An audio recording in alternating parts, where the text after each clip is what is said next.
All right, I figured some of you guys would appreciate this. I had an interesting day yesterday. I spent probably 8 hours setting up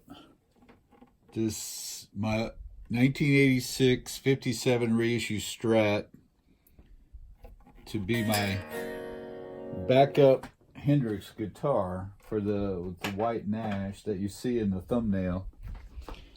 And then I started thinking, some people ask me about setups, and I had to use all of these tools to get it set up, and I just wanted to show you exactly why I need all of them. And if you don't have all of these, this is a minimum.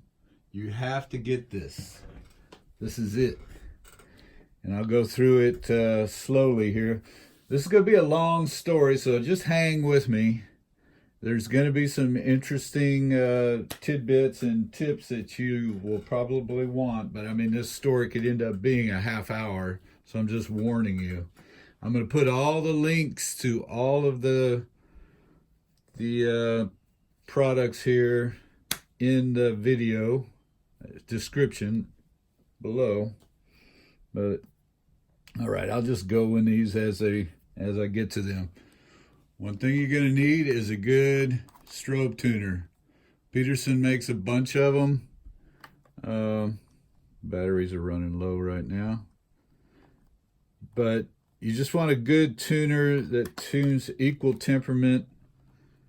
And so you can set your intonation on your Strat saddles.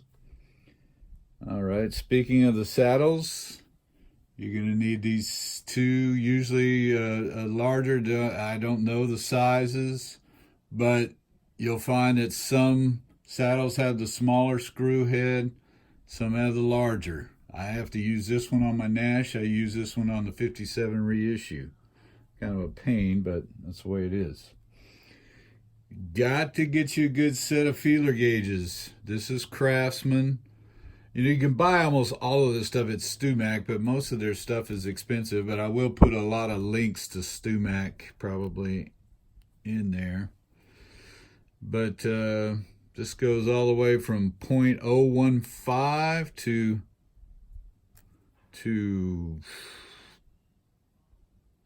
0.032. So there's a big range there. This is a must. If you don't buy anything from StewMac, get one of these. I think somebody else makes them. It's the string action gauge. And I'm going to go through the setups on the guitars actually using these. I notice a lot of people use this scale here. And I find that hard to read because the string will be running across there and you can't really tell exactly where it is. So I find myself using this 64th scale almost on everything. String height, pickup height, everything. I use this a lot, probably more than anything. And I do use this conversion table a lot because, a lot of things are in millimeter, inches, fractions, and you just have to know it's quick conversion. Now, this Super Lube is I highly recommended. I found a guy in Australia that's using it. He uses it too. It's a very clean, clear, food grade, synthetic Teflon grease. I only use it on the saddles now. I decided I'm not going to put it on the nut, because I think anything on the nut might soak into the wood or get in that nut area, that nut slot. This is also almost a must-have for anything electronic, like potentiometers on your amp. I get the D100. They have a D5. They recommended the 100 to me years ago for vintage pots. It's a little bit harder to find, but I've just stuck with the 100. It's 100% deoxit. This stuff works wonders. That's a miracle. Got to have you a good calculator. I'll show you why here in a second. I've had this one for 25, 30 years. Got it in college a long time ago. But it's a HP12C. It's actually a financial calculator. And I think I've changed the battery once in 25 years. Amazing calculator. This is another must-have, and this is another StewMac product.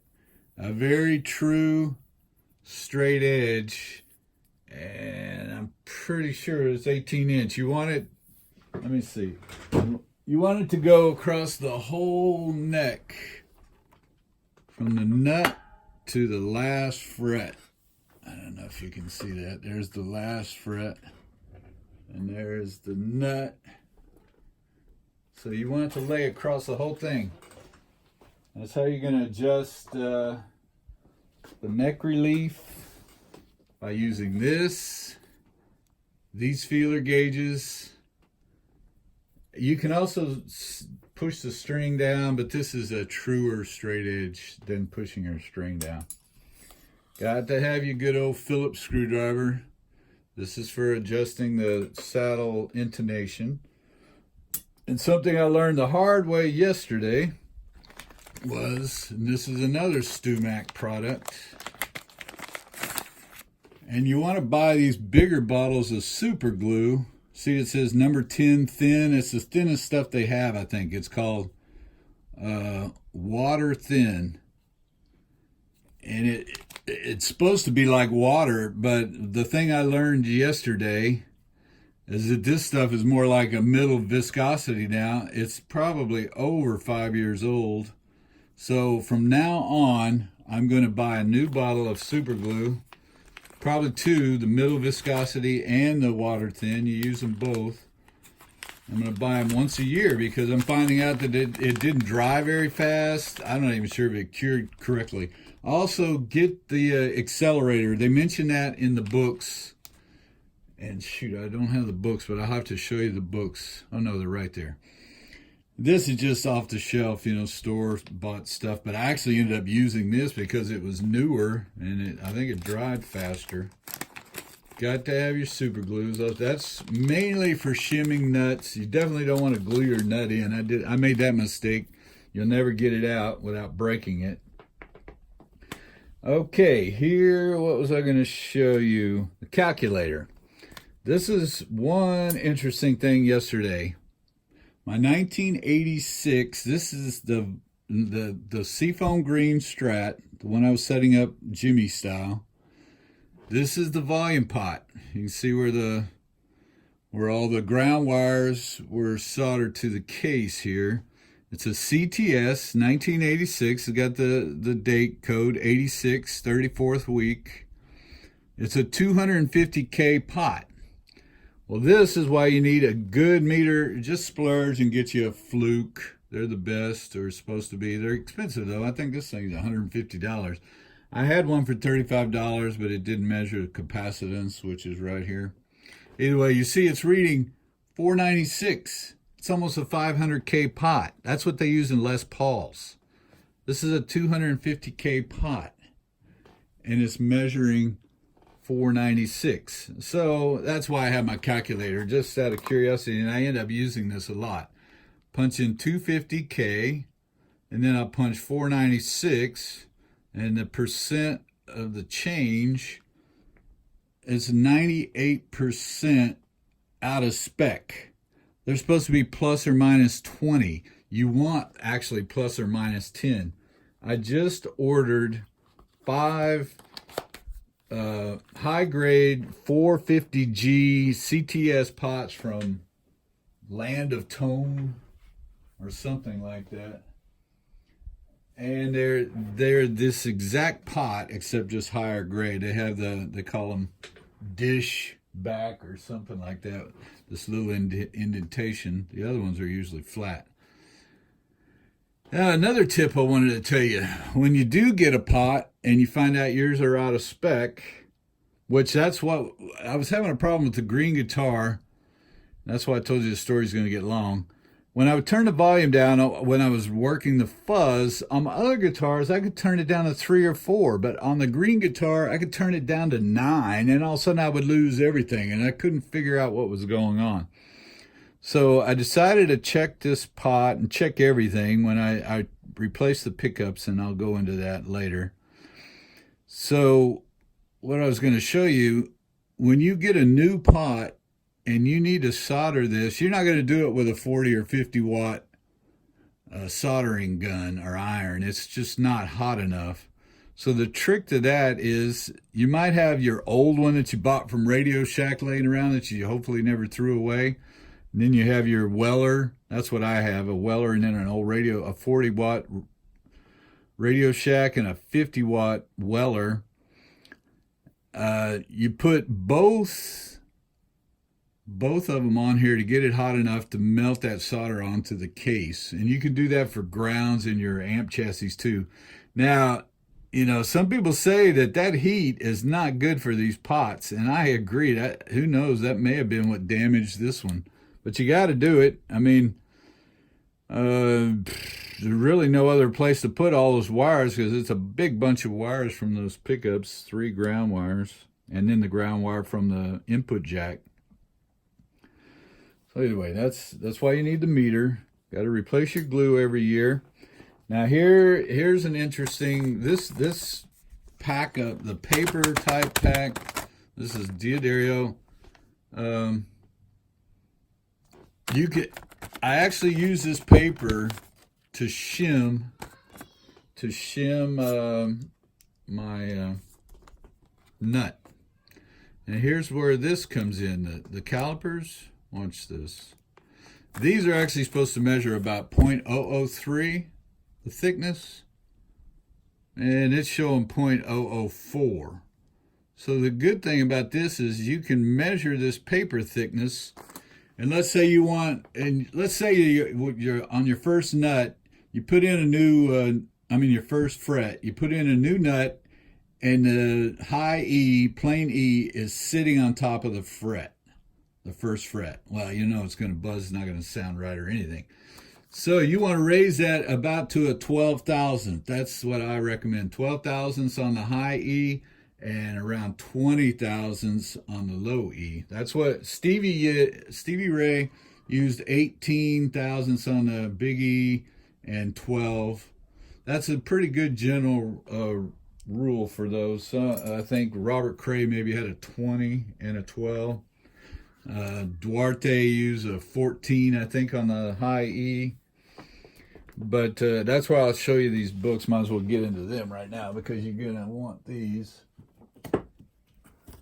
I've gone through these books 100 times on my website, on my channel, but these books are indispensable. I use them all the time. This is actually where I got my nut shimming tip with using this paper and super glue.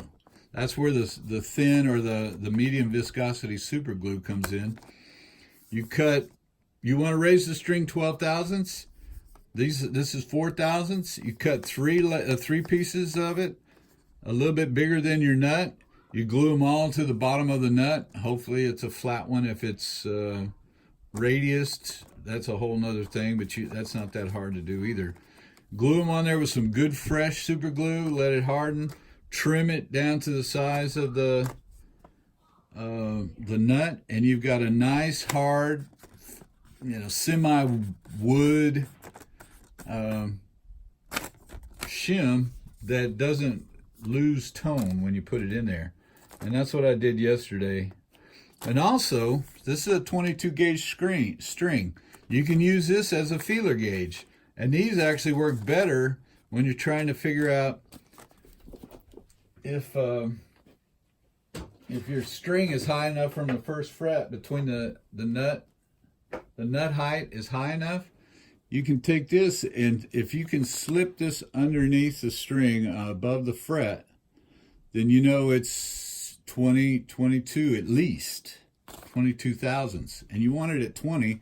So if you can get a 20 string and a 12 gauge, you could use those for feeler gauges. They actually work better than these because these will actually push the string up, so you get a false reading. Let me get you over here. These are all good tips that you need to know. But see, I know I'm a little bit higher than 20 right now. So I can get that through there. It's about 20, a little less. Yeah, it's about 22. Probably a little higher than I'd like it, but it seems just right. But you can see that you can get that through there and you're not moving the E string. So dual purpose right there. All right, that's the gear you need. Let's see what else. Oh, the other book, this one's how to make your electric guitar play great. And this one's the Bible for all guitars, acoustic and everything, guitar player repair guide. You can just repair any kind of guitar. And the good thing about this one is, this one has all the wiring diagrams of almost every guitar. So here's the Stratocaster. You see those 3 wires there, real close up on that volume pot? Those are the 3 wires from the pickups that you have to solder to the case. Plus this wire from the ground is actually going to the case too. They show it right here, but 0.05 cap. I have a 0.1 cap in my both Strats, I think, all my Strats. But this is Buddy Guy's one that was sold, I think it was a 57, but anyway, all the wiring diagrams in that. This one actually comes with a set of radius gauges, which I find are handy, but you don't really need them. It's got all the specs for Stevie's guitar, Chris Duarte, Jeff Beck, Eric Johnson. Kind of interesting how they like their guitars set up. I mean, Jeff plays his so low, I couldn't play the darn thing, and he's so good at it, I don't know how he does it. Flat neck, tells you all the relief and everything. So, like I said, it's going to be a long story, so hang in there. We'll get into setting up the guitar here now. Oh, one other thing I forgot. Let's say you got a string laying around, and we'll check them both, and you don't know what gauge it is. Here you go. So what gauge is that string? Let's check it. Well, there we go. Actually, I checked it a few minutes ago, and it was an 11. I know it's an 11. It says 11. It's there. You have to be really accurate with this. Now, this one should be a 22. It's a 22. It moves when I take it off. But either way, you can figure out what string gauges you have with that. So that's a good tip, too. Okay, let's get into this. Yesterday, I wanted to change this 57 reissue that I bought back in 1986 to a Hendrix style guitar. And I tried to buy a left-handed neck because I love the reverse headstock so much that I wanted to buy a reverse headstock neck for a right-handed guitar, because I just don't really like, fighting all the controls up here with your arm and your chords up here. I do like the whammy bar up here, and I got used to these the knobs being here, but I never got used to this cutaway being on the bottom where my hand can't get up there. And then it just goes to show that Jimmy's fingers must have been about 2 inches longer than mine, as somebody referred to the other day, Flintstone fingers. Thank you. Oh, Flintstone fingers. I can get up here with a righty body. So anyway, I tried to buy a neck. They wouldn't sell me one. I begged them again, probably a year or so later. They finally sold me one. So now I have 2 of these. This is actually the neck that I showed you that was so worn out that was on this one. This is the new neck over here. And I'll get into the frets because there is difference in manufacturers and everything, but that's why this is a long story. There's a lot of info here. But they finally sold me a neck. So I took the old neck, which is this one, got it refretted with Jess Carr 55090 wire, which is 55 high, 0.055 I think, and then 0.090 wide. Fairly nice. But what was interesting is these are Dunlop 6105s, supposed to be the exact same dimensions. They either leveled these a lot or they just don't feel the same. They're not as beefy. They may have leveled them, but they don't seem to be as wide either. I mean, these are nice, but I really fell in love with these Jess Cars, and they're supposed to be harder. That was one of the reasons I wanted to try them. And I seriously think I can bend easier with these, even though they're supposed to be the same dimensions. And so I'm happy I got the Jess Car. I'll put that link in the description. So I'm just telling you that each wire, I mean, the Luthier had StewMac 150 wire, which is wide and tall. It's almost a jumbo, and I definitely didn't want that. So I told him I'd bring him the wire. I brought him the Jess Car. I just bought 2 more sets so I can get 2 more necks that he has. I'm going to have those refretted with the same wire because I liked it that much. I got the neck back. Of course, I had to screw it on here, and I was hoping it would fit. And that's one thing I love about Fenders. Almost, you know, if it's a official Fender neck, they almost always screw in perfectly. No shim. Went on there perfectly. Now, I had a nut from the neck that I took off of this one to take to get refretted. So I put it on here, and of course it was too low. These strings were actually touching this fret here on the high E, and this one wasn't near as much clearance.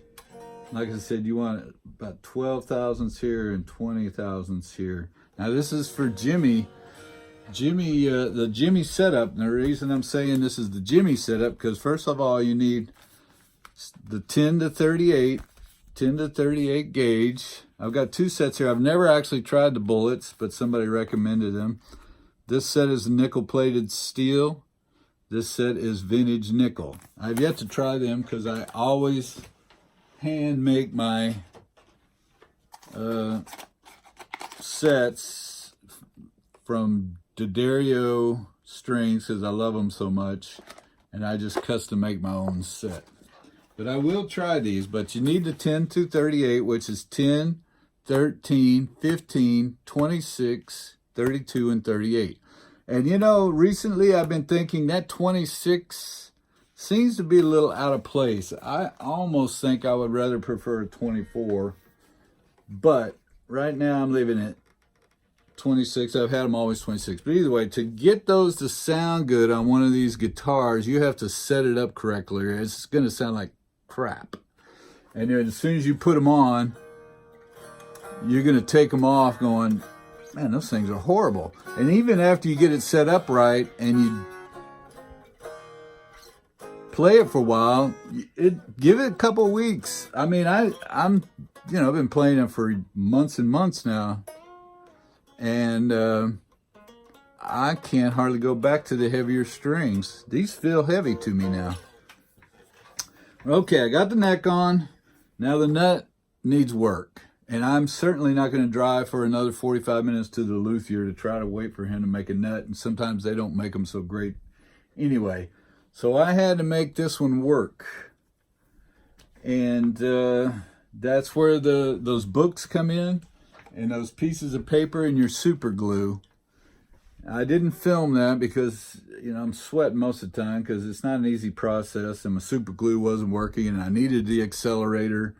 Because once you get the super glue on there, you really don't want to wait for it to dry. You just want it to dry. So the accelerator will just dry it instantly. So, waited a half hour for the glue to dry, cut it, ripped one of the pieces of paper. I just, usual headaches. Had to glue on another little bitty piece and wait another half hour. for that old glue to harden up.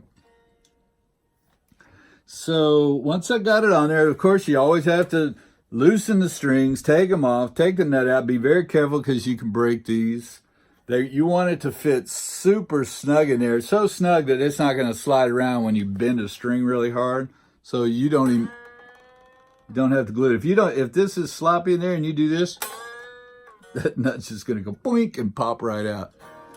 But it is glued in, and I'll tell you that trick too, so you don't kill yourself. When I made the mistake of using a drop of super glue, and then I had to get that nut out, and I just sheared it off at the top. Super glue does not come out. Just more advice. I've learned the hard way. So, okay, glued. I know those pieces of paper that I had were 3/1000ths. This was a little bit above, so I thought, okay, I need 9/1000ths. So I glued 3 pieces of paper to the bottom of this nut. Luckily, this is a flat groove, flat nut slot. So all I have to do is rub it on a flat piece of sandpaper taped to my table. It's actually a marble table. And I can make it real flat. But you always want the bass string side to be a little higher. So you don't want it to be perfectly straight. You have to leave more beef on this, on the wound side. Got it in there. And then when you don't have any glue in there and it's so snug, sometimes you don't get it seated correctly. So if you don't get it seated just perfect and you put your strings on and it seems like it's too high, don't make the mistake of going and sanding it down again, because when you do put the little bit of glue, which lubricates the nut some, when you push it down, it'll seat better.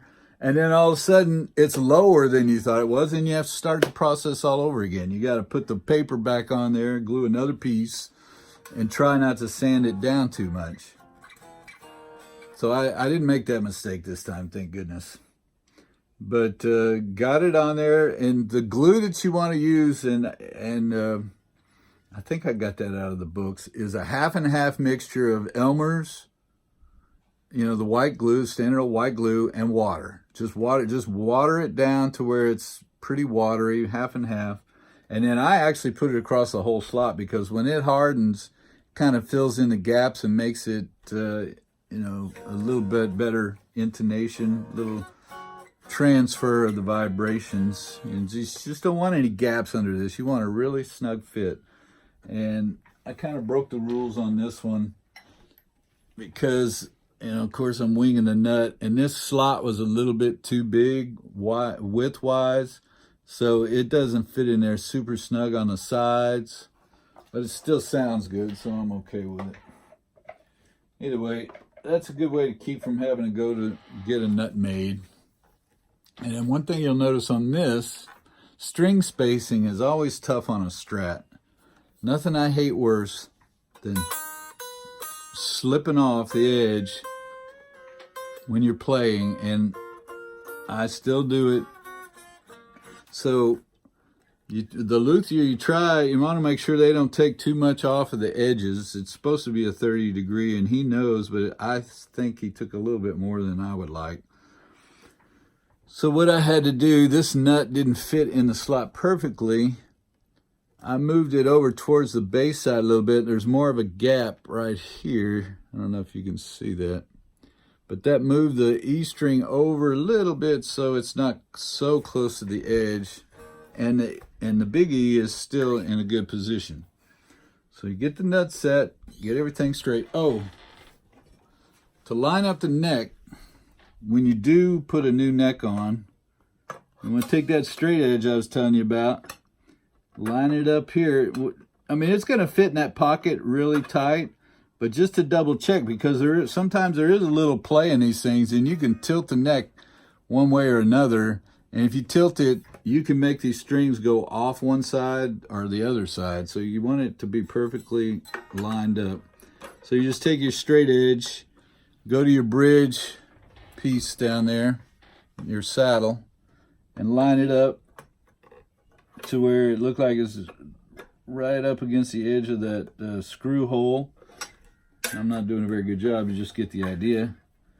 Do the same on this side. If it lines up the same over here, then it's probably pretty straight.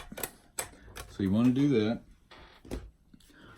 So I got the nut. The first thing you gotta do is get this nut set up right, the right height here, 20 and 12, or the rest of the setup's gonna be useless. So once you get that done, then you get your straight edge. I'm not gonna do this perfectly, but I've shown this before. Let me go down a little bit. And you always do everything in the playing position just so it's more accurate. You get your 12 thousandths feeler, which this thing right now is actually a little over 12, but you have to have a minimum of 12 with those light strings to keep them from buzzing. I usually go to the A string and just kind of lay it on the A string. And then you check around the 7th, 8th, 9th fret and see it's going under there, no problem. That's 12. Actually, it's probably pretty close to 12. I was saying 13, but I would say, and you have to rock this thing back and forth because it does have a flat edge. If you get it over here, you might get a false reading. So you got to try to get this thing perfectly perpendicular. And that's your 12 thousandths relief. Now it's not going to go under here. See, the relief is mainly in this area, 7th to 9th fret, and it'll start hitting the frets here too. This is where the relief will show up.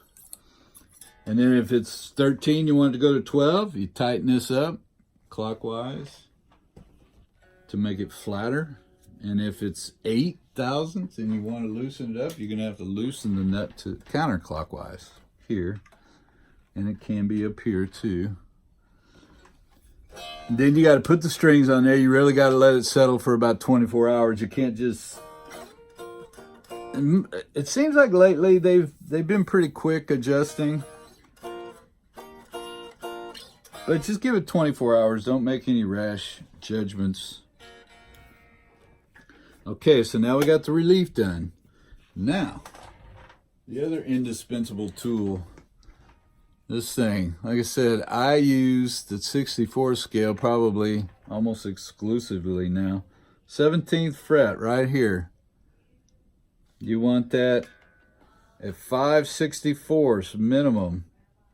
Stevie did a 7/64 here, which I think is a little bit too high. A lot of times they'd have it higher on this side than the like 7 here and 5/64 on the treble side. I go 5, just a hair over 5. I was gonna try 6/64. I like just a hair where I can see the full 5/64 mark. And you just go on each string and you can see real easy. You got to get good lighting. You can see that 5/64 right there. You can see where your strings line up. And when you do that, then you've got a perfect 10-degree radius. This is a 10-degree, depending on whatever your radius is. But when you do that, you also set your radius in your strings, which could be a 7 1/4 or 9 1/2, whatever it is. This one happens to be 10.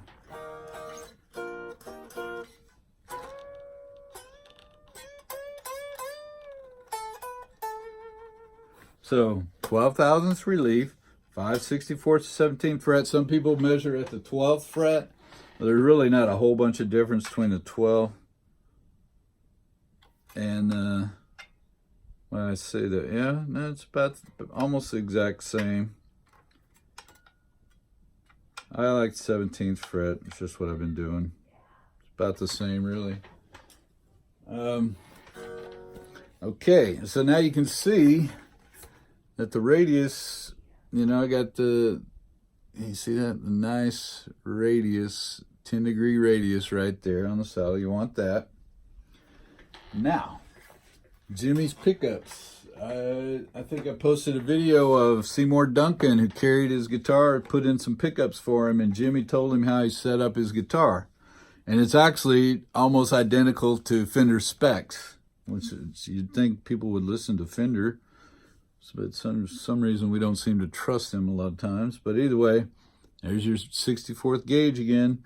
Push down on this string right here, last fret. Measure your pickups. Bass side, 8/64, which is 1/8 of an inch. You want these two 1/8 of an inch, and this one a 1/16. He said it as 16, but Fender recommends 6/64. I did 6/64 on this one just because it's not the reverse tilt. I have the 16th on this one because it does have the reverse tilt. See how this one's tilted this way?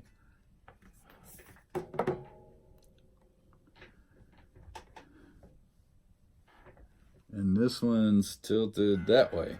This actually makes the bridge pickup sound more Jimi-ish, which if you had a chance, you could get well, actually I don't think you can because the route won't allow you to just stick a, so you're kind of stuck with that unless you buy a left-handed guitar. But I do like the reverse tilt. I like the whammy bar on top. It's easier to play. This is another reason why you got to know how to buy your pots. You see this, the volume pot. When I measured that one, that was almost 500K. I had a CTS pot, but as you can see, it wasn't the correct one. That's as low as it'll go. I have 5 correct pots on order because I think I've got some crappy pots in my vintage Strat because I had to replace those. They were worn out. And I'm going to put these high quality 450G CTSs at least in the volume on that one. So you got these set at 5/64 relief. You're ready to go. I would play this thing, but I'm not in noise mode yet. Another thing, if you look at the thumbnail, you'll notice something funny, and this is something I learned the hard way yesterday. I don't know if you notice anything about the tuners. These are right-handed tuners that I took off of this right-handed neck. They fit perfectly in the bushings, but there's only one issue. They are not left-handed tuners, which I didn't realize that you actually need. If you noticed, when you look at this, the post is on the right side, you know, over here of each peg. So that one there, that one there. And they turn the opposite direction. So now I've got one neck right now that's going the opposite of the other. And I didn't think about it. I've already ordered the left-handed tuners. But you see, let's see if we can compare. See how they, well, shoot, it's not easy to, I can't get these darn things straight. Okay, the green one's in the front, and then the white one, you see how they're all shifted on the other side?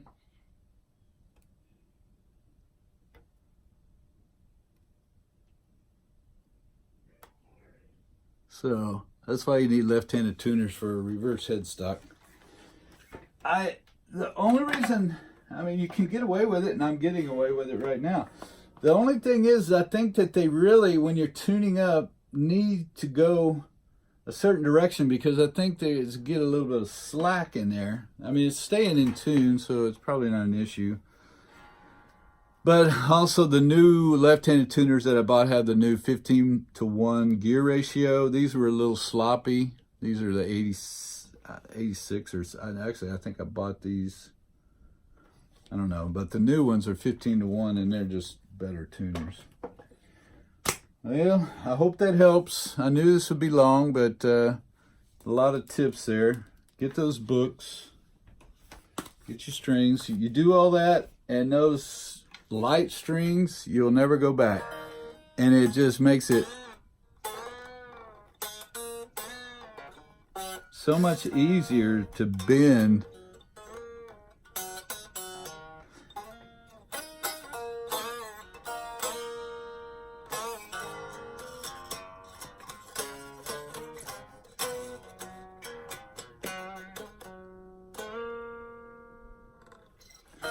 That's an Easy Rider I'm working on right now.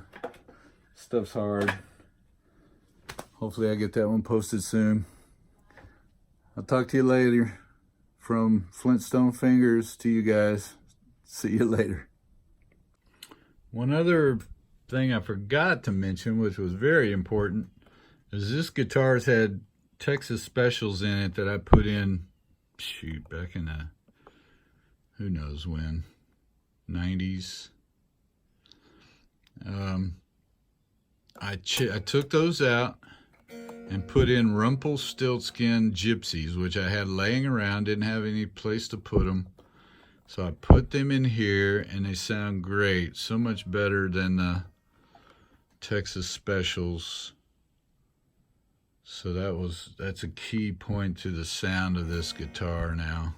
It's so much more Jimi-ish. I think it was actually later than his experiences. I think the Gypsies are supposed to be more like Band of Gypsies, late 60s. They sound great.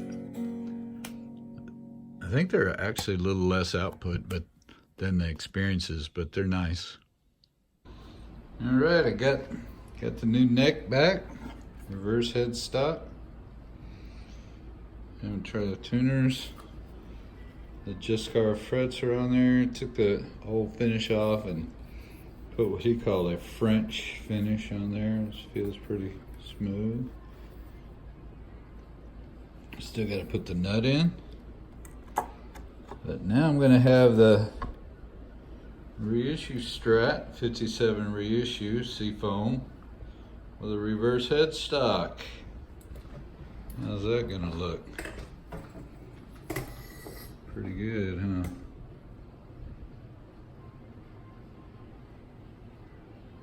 With a right-handed body. That'll be fun. Whoa, shoot. Very coordinated here. Got all my parts here. Hopefully the nut works. What I'm gonna do is these are Texas specials, and I'm gonna take these out. I have the original pickups, which I don't think I ever really liked, that the 57 reissue came with, but I'm gonna put in my Rumpelstiltskin, Gypsies. Put the Gypsies in here and see how that goes. They should sound good. Well, this is something I didn't anticipate, and it's kind of a little bit of a disappointment. I never thought about it, but the left-handed guitar has left-handed tuners on it. So me being Mr. Impatient again, not even sure, I'm sure I can order left-handed tuners, but I've already drilled the holes, you can see in this one. Well, you can see the hole for the left-handed tuner. They've all shifted one direction, so now this will take right hand and left-handed. The goofy thing is these are going to turn the opposite direction of my other one. So now I've got extra holes. I'll show you extra holes, which is not good, but I may get the left-handed tuners anyway, just so that I can turn it the same direction. But you can see the extra hole there. And I'm gonna have to put another one right here.